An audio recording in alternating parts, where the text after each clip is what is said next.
Guys, today I want to tell you about letting the river run.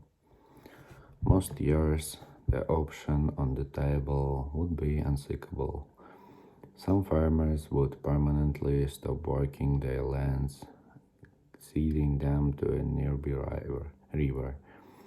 But in November 2019, at the meeting of Missouri state officials, farmer groups, local officials, and residents of a badly flooded community, the farmers themselves advocated for the idea. Riverside farming had become risky business on their low-lying properties. If they couldn't control the river that kept inundating their community, maybe they could give the river more room to spread out and slow down during future floods. We need something, so we are not doing this every year. Ryan Ottman, a farmer and the president of the Atchison County Leaf District, told the group. Located in the northwestern corner of Missouri, Atchison County is home to 5,000 people. Its county seat, Rockport, claims to be the first U.S. town to rely entirely on wind power.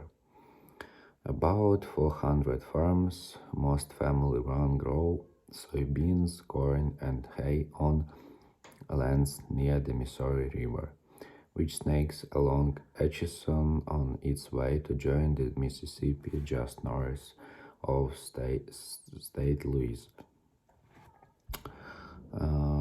Much of the river is lined with leaves that keep the water out of the fields and communities alongside it. But on March 14, 2019, a dam on an upstream river collapsed. 3 days later, the Missouri River started breaching two major level systems in the Atchison County. More floods and breaches followed, and the river surpassed its banks for months. A county emergency manager called the floods never ending. In the Atchison alone, 166 homes flooded and 278 residents were forced to evacuate. All told, 56,000 acres of land were submerged, some until December. The area lost an estimated $25 million in agricultural revenue as water and debris destroyed crops, damaged lands, and washed soil downriver.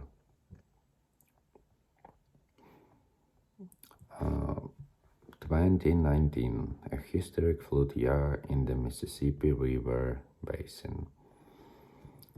What happened in the Atchison County was just a microcosm of what happened across the Midwest and parts of the South that year. The 2019 spring floods broke records in many parts of the Mississippi River Basin, a vast swath of land stretching across 31 states and into Canada. River levels peaked at record heights in 75 locations in the Mississippi River Basin alone, and constant high water weakened levees until they collapsed. And in one Louisiana town, water seeped under a leaf and wiped out a water treatment facility. In Nebraska, an Air Force base flooded. The federal government later estimated the floods along the Mississippi caused $2 billion in damages. At least 14 people died. Historically, the Mississippi and the major rivers that flow into it, the Missouri, the Ohio, and Arkansas, and others, would have flooded seasonally into the lands that abut the rivers, known as floodplains. These low-lying areas would have absorbed some of those floodwaters and spared those living downstream. But for more than 300 years, towns, farms, military bases, and homes have been built on these lands. Communities have constructed levees along the river bank to protect themselves from floodwaters. Those levees constrict the river and push more water downstream, creating higher and higher water levels. As rains have become more extreme because of climate change, many communities are stuck in a pattern of flooding and rebuilding.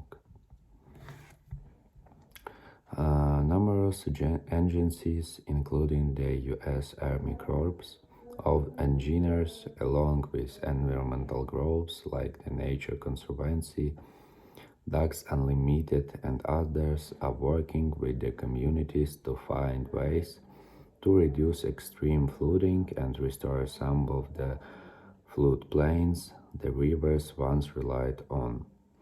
And the communities themselves are increasingly advocating for living with the river rather than fighting it.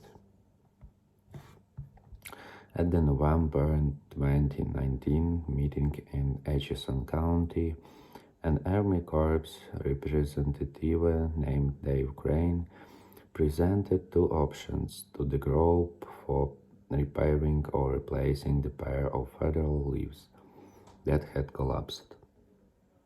The Corps could plug the holes in both of them, or it could rebuild them farther back from the main navigation channel of the river on what was mostly private land. That would let the river spread out during floods, keeping the water levels lower. Ottman from the Leaf District spoke in favor of a setback. You have a 67-year-old levee that is damaged, he told the group. We have a broken system not just in the breaches. Maybe instead of the status quo, they, like many other communities in the Mississippi River Basin, needed a chance. The Mississippi, engineered to be more a highway than a river. The main stem of the Mississippi River was connected humans for millennia. People of the Mississippian culture grabbed food and traded along the river. Since the 18th, barges have carried goods up and down the river for shipping out of New Orleans to the rest of the world, and from the New Orleans to Memphis to St. Louis and onward to Minneapolis. The river has been a common thread across culturally diverse regions. Rain that falls from Ohio to Montana to Louisiana eventually meets in the Mississippi River. It is the product of more than 300,000 miles of smaller rivers, creeks, and streams poured into one. Without human intervention, the Mississippi would, like all rivers, change paths over time, altering its meandering curves as it eroded away land. Spring rains would drive pulses of water down river, flooding nutrients over its banks to create fertile plains or forest. More nutrients and sediment would travel south to wetlands at the mouth of the river on the Gulf of Mexico. But in 1928, after a historic flood, the federal government authorized the Army Corps to begin a massive program to build levees and dams on the rivers. Today, 80% to 85% of the Mississippi River from Davenport, Iowa to the Gulf of Mexico is levied, disconnected from its floodplain, according to Gretchen Benjamin, TNC's large river specialist. That infrastructure did its main job of keeping water inside the river for decades, but increasingly frequent floods like those in 1993, 2008, 2011, and 2019 have made life on the river more dangerous. In many ways, the modern Mississippi is more highway than a river. It is continually managed to maintain a navigation channel for the barges that carry more than 500 million tons of cargo annually. We really don't let it function like a natural river, says Benjamin. It's highly manipulated for people. Benjamin grew up 5 blocks from the Mississippi in the Minnesota town that didn't have a levee at the time. Now, like many living in the northern reaches of the river, she kayaks on it and visits it with her family.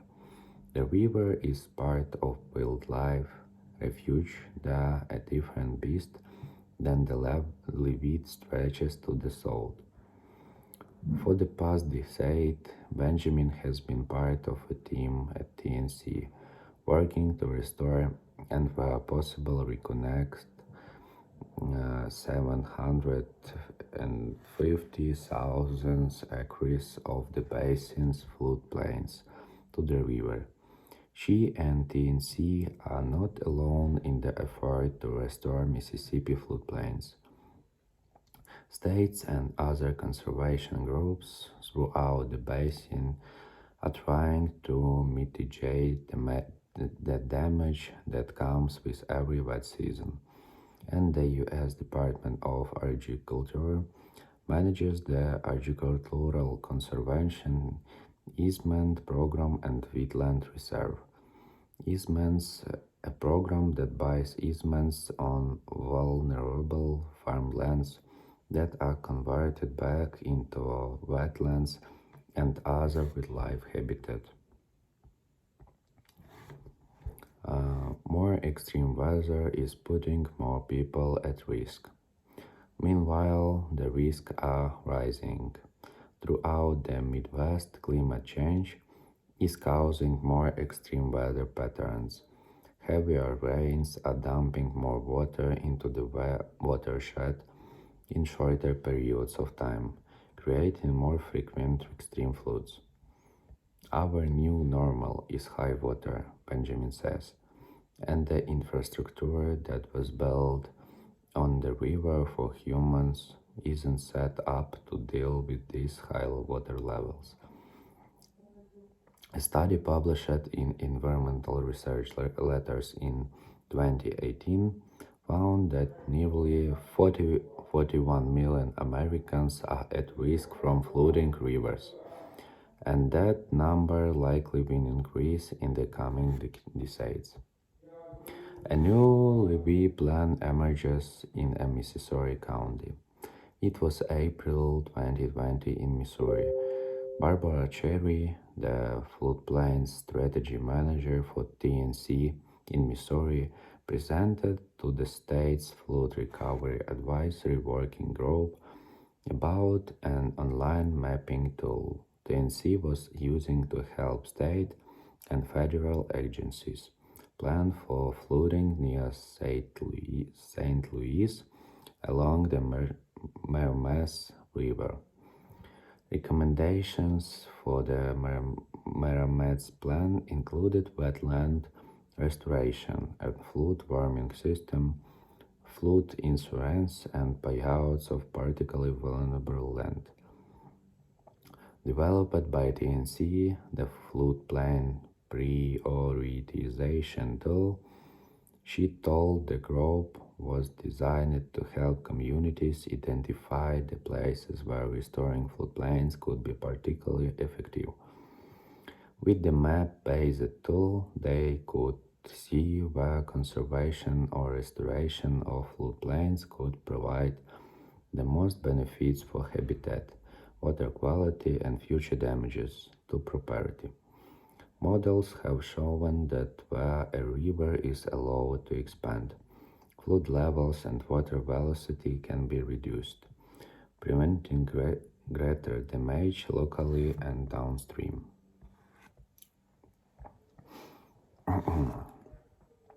Cherry had become involved in the Atchison County leave discussion after an Army Corps employee reached out to her, asking if TNC would be interested in buying floodplain property. Local support had coalesced around the idea of rebuilding one of the two damaged leaves farther back from the river, adding about 1,000 acres back to the floodplain. But there was a catch. The relocated levee would run through private property and turn former cropland back into unfarmable wetlands. Cherry began convening meetings among a wide spectrum of organizations and groups of people to find a solution. Ultimately, a commitment from TNC to purchase the land in the floodplain, together with payments for emergency floodplain wetland easements from the Natural Resources Conservation Service, ensured that the landowners would be compensated. The Army Corps and Natural Resources Conservation Service would replant the fields with native plants and restore wetland habitat, with the intention of eventually turning it over to a state agency. What happens upstream affects those downstream. Throughout the basin, decisions made upriver affect those downriver for better or worse. But that doesn't make giving up family land or altering a way of life any easier. One rural community on the Alliance, Missouri border in an area known as Dotton Bend is grappling with that change. After multiple breaches and floods, the Army Corps determined that rebuilding in the area's levee wasn't financially feasible. In 2019, landowners willing to allow their farmland to be converted back to functioning floodplains began applying for wetland easements through the Federal Natural Resources Conservation Service, which compensates them, but there is currently more interest from landowners that there is money to pay them. Meanwhile, Memphis, about 180 miles down the Mississippi from Dogtooth, is in the process of revamping a 30-acre park on its riverfront, the latest in an ongoing effort to reclaim the city's historic and cultural connection to the river. That process includes constructing wetlands to absorb floodwater when the river rises. Cities throughout the basin are exploring similar projects, says Colin Wellenkamp, the executive director of the Mississippi River Cities and Town Initiative, and as St. Louis resident. Okay, guys, that's it for today, and have a nice day and goodbye.